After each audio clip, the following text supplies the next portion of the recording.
Hola, buenos días. Bueno, esta es la clase número 9 que corresponde a la segunda parte de la unidad 5, donde analizamos las versiones de estas categorías que estamos estudiando en el contexto del mundo contemporáneo. Acá vamos a repasar una idea sobre manierismo que me interesa fijar especialmente y que sería pregunta de examen, ¿no? Y es un poco, entonces, ¿cuál es el concepto de manierismo que se refiere desde el punto de vista histórico a estas réplicas un poco desobedientes del arte clásico? Es decir, usamos elementos del clasicismo, el objeto es aparentemente clásico, pero la forma en la que se organizan esos elementos y en los que se usan no respeta las reglas o las normas de lo clásico. Y eso termina impactando en algunas características que se agregan a esto, que tiene que ver con la artificiosidad, con la simulación, a veces con la exageración, con el uso desmedido de algunos elementos que deberían estar menos exagerados, etc. La palabra manierismo ha tenido dos versiones, una versión despectiva.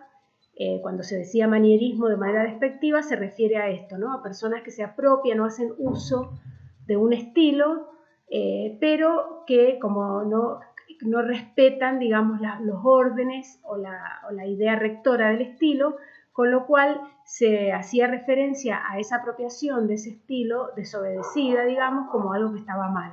Recuerden de ejemplo esto que yo les decía de una persona amanerada. Hoy ya no se ve así, no se considera algo manierista como un calificativo despectivo, sino que en realidad usamos este término para explicar este tipo de fenómenos, para referirnos. Y lo otro que vamos a aprender, ahora cuando veamos entonces esta partecita, es que el manierismo entonces hoy se aplica, cuando ya lo sacamos de su aspecto histórico y lo vemos como una categoría estética, se aplica a cualquier cosa que tenga un modelo de referencia, un modelo claro sobre el que se esté del que se esté apropiando y que haga uso de ese modelo de manera arbitraria, desprogramatizada, desobediente. Entonces hoy podríamos hablar de un manierismo de lo gótico, de un manierismo de lo clásico, de un manierismo de lo moderno.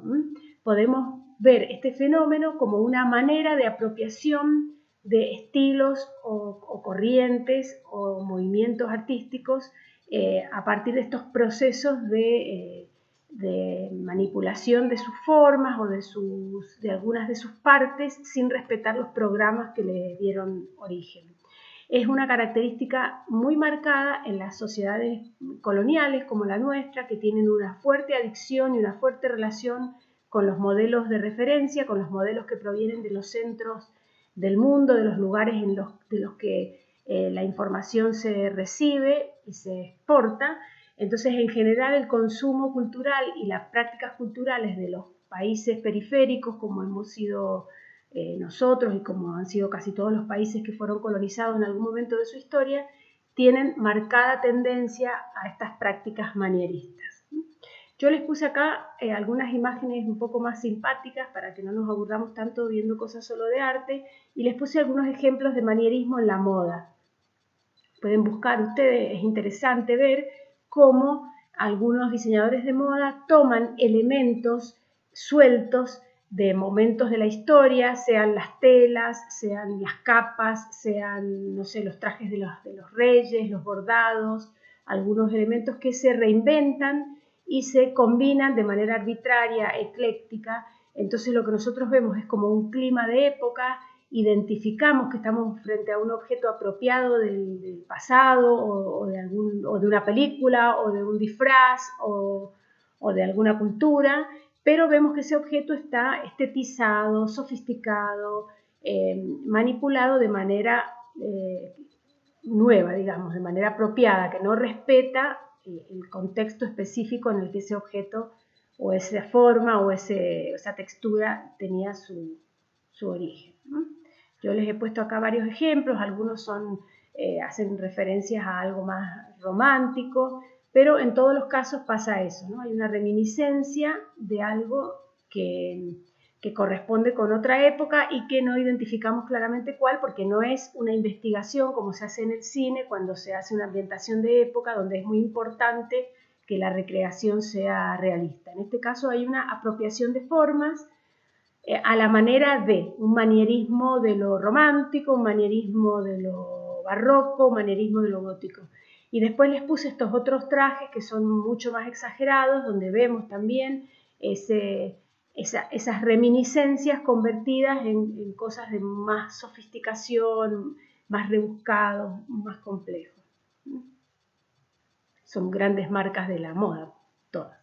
Bueno, y después les elegí un artista para que miren, un artista que se llama Cristian Tagliavini, que tiene esta serie de fotografías que claramente están inspiradas en fotografías en pinturas clásicas, pero que están miradas desde la perspectiva del arte contemporáneo. Entonces primero es una fotografía, no una pintura, hay una pequeña alusión, algunos retratos clásicos o clasicistas, y después hay como una manipulación en cuanto a las proporciones, que también lo habíamos visto en la pintura, ¿no? Estos cuellos estirados, estas cosas medio absurdas, ¿no? Medio ridiculizadas de los sombreros, en este caso hechos con cartón. Fíjense que está hecho con materiales así muy, muy simples, muy precarios, y hay entonces una alusión, un amaneramiento clasicista, manierista, desde la perspectiva de lo contemporáneo y con una tecnología que es propia del mundo contemporáneo, como es el caso de la fotografía.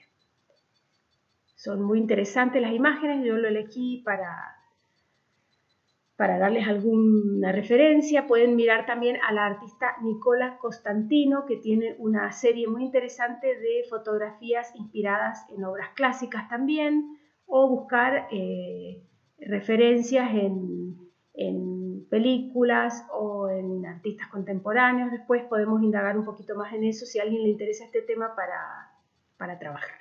Bueno, es una clase cortita, pero siempre tratando de respetar la dinámica de ver la parte contemporánea por fuera de la parte más conceptual y más específica. Nos queda la clase de la unidad referida a lo moderno, que es la clase inmediatamente siguiente a esta. Nos vemos entonces.